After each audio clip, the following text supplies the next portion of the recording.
Tenali double horse రుచికరంగా ఉంటుంది, అనుబంధాల్ని పెంచుతుంది. క్వాలిటీ మరియు టేస్టీ స్వీట్స్ కొరకు శశి స్వీట్స్ అండ్ బేకరీ. మగువలు మెచ్చిన mart Nataraj jewellery mart. Digital ration కార్డుల పంపిణీకి రంగం సిద్ధమైంది. ఆగస్టు 25వ తేదీ నుండి అర్హులైన వారందరికీ QR కోడ్లతో కూడిన రేషన్ కార్డులు పంపిణీ చేస్తున్నట్లు పౌర సరఫరాల శాఖ మంత్రి నాదెండ్ల మనోహర్ తెలిపారు.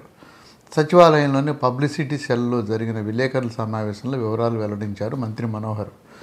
ఆగస్టు 31వ తేదీ వరకు వారం రోజుల పాటు స్మార్ట్ రేషన్ కార్డులు పంపిణీ చేయనున్నట్లు వివరించారు.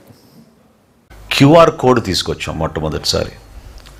ఆ సెక్యూరిటీ ఫీచర్ QR కోడ్ ద్వారా డైనమిక్ కీ రిజిస్టర్ తోటి అనుసంధానమై ఎప్పటికప్పుడు మాకు అనుక్షణం ట్రాన్సాక్షన్ జరగగానే మాకు నమోదయ్యేటట్టు మా సెంట్రల్ ఆఫీస్లో ఈ కార్యక్రమం తీసుకొస్తున్నాం. ఇంకా ముఖ్యమైన అంశం ఈ రైస్ కార్డులో రాష్ట్ర వ్యాప్తంగా ఇంతకుముందు మీకు చెప్పిన 4,29,79,897 మందికి ఉచితంగా ఇస్తాం ఈ కార్డ్స్.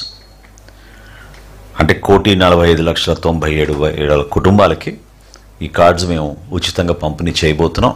ఆగస్టు 25వ తారీఖు నుంచి ఈ ప్రక్రియ ప్రారంభమవుతుంది. వారం రోజుల వరకు ఆగస్టు 25 నుంచి 31వ తారీఖు వరకు రాష్ట్ర వ్యాప్తంగా ప్రతి మండలంలో కూడా ప్రతి నియోజకవర్గంలో స్థానిక గౌరవ శాసనసభ్యులు, అదేవిధంగా జిల్లాలో ఉన్న మంత్రివర్యులు, రాష్ట్ర స్థాయిలో గౌరవ ముఖ్యమంత్రి గారు, ఉప ముఖ్యమంత్రి గారి సభల ద్వారా ఈ కార్యక్రమాన్ని మేము ప్రారంభించబోతున్నాం.